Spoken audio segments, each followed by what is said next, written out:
Hi friends, welcome back to my channel.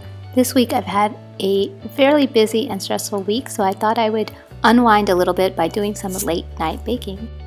I'm starting off by putting muffin liners in my cupcake pan, so that will be all ready for me when I'm done with my batter. Here I'm adding 1 cup of rolled oats and 1 cup of irregular flour. I found this recipe online because I wanted to make a new type of muffin and I wanted to use up the apple butter that we had bought from the grocery store. We don't usually buy apple butter and it was a big jar, and I wanted to find something else that we can do with it. So this is a fairly simple recipe and it doesn't take a lot of ingredients. So here I'm adding baking powder, baking soda, and some salt.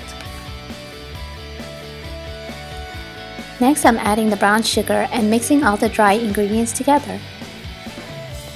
I'll leave a link to these apple butter muffin recipe down below in the description box if you want to try and make these muffins.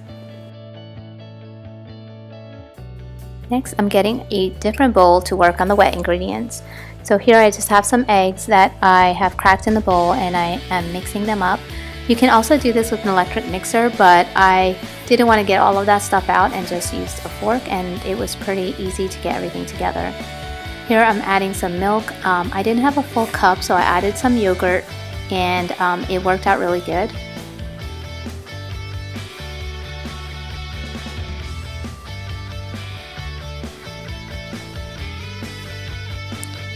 Here I'm adding the apple butter, and I added a little bit more than the recipe called for just because I wanted to amplify the flavor of the muffin.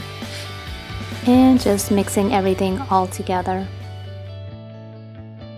Now it's time to add all the dry ingredients to the wet ingredients and mix, mix, mix.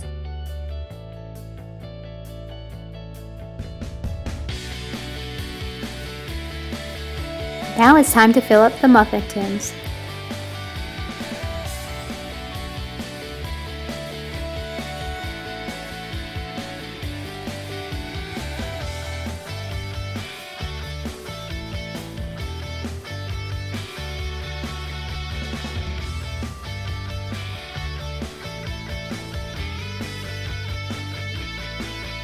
Don't forget to preheat your oven. I actually did this before I started making the batter, and I set it to 350.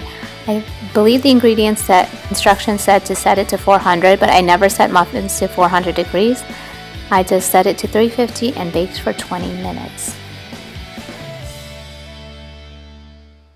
These muffins turned out really amazing. They taste really good and it's perfect with a cup of coffee, and it was great for breakfast the next day.